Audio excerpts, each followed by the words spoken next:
Here we have the largest gathering of the mining industry in the world, for huge. one thing. 30,000 people involved in this event this week. Yes.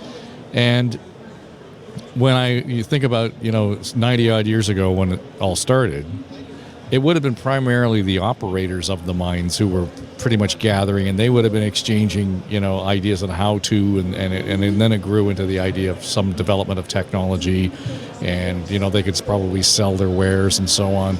And even I would think in the last 50 years, so, half the time that PDAC has been here, all of a sudden we've got a southern part of this convention hall that is primarily or almost exclusively taken up by the finance side of things.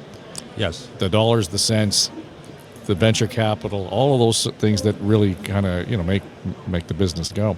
And that's where there is that connection between Northern Ontario and Toronto, because it's the stock exchange here that really is the heart of the business of mining. So it's again, I don't think a lot of folks realize that there is a thread that we're pulling between what's going on Bay Street and what's happening in North Bay, quite literally, and how important it is to the provincial economy. Indeed, and I can look back, the first time, this is a bit of an anniversary for me, because the first time I came to PDAC was in 1974. I was in third year in mining school, and all the boys came down to see what was going on here. At that time, it was mainly geologists, small people doing exploration, trying to get their mines going, get investors to go. So it was about investors and the explorationists. But as time went on, the mines, the bigger mines, the senior mining companies got more involved in it. And then we started the First Nations groups getting involved. We had the service companies, and there are a lot of service companies in a place like North Bay getting involved, because this is an exciting business to be in. And a lot of people don't understand how a company based in North Bay, Ontario can be servicing the world. Literally. In our particular case, we're working in 12 different countries right now. We have almost 7,000 employees, and it just keeps growing. It's an exciting time to be in the business. For Redpath, I talked earlier about Jim Redpath, who founded the company back in 1962. He laid down some basic fundamentals, guidelines of how the business should run. Or how he felt this should be running, and philosophies for the business.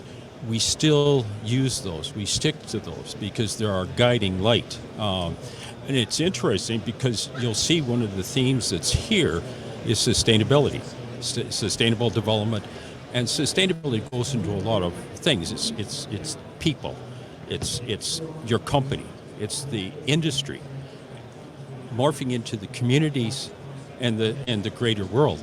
And those, the thing that's thrilled us about the guidelines and philosophies that were laid down by Jim Redpath way back in the 60s, they all relate to what we're trying to do now.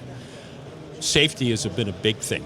And I don't think that there's a person in this, anywhere in this convention that wouldn't have safety somewhere on their in their minds, in the background, what's going on. Well, now it's part of the C-suite conversation. It's not something, I was talking to somebody yesterday just saying, we've gone from a place where safety, as an example, was regulated and we tick the box for compliance. Now we tick the box because we're committed to it. And there's a huge difference culturally in terms of, the way you approach that, yes, whether it's with your investors, your stakeholders, or with your staff. Yes. Well, right?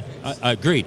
So, safety was something that was always sort of there, but especially in the last 20 years, the whole culture has swung over to a culture of safety.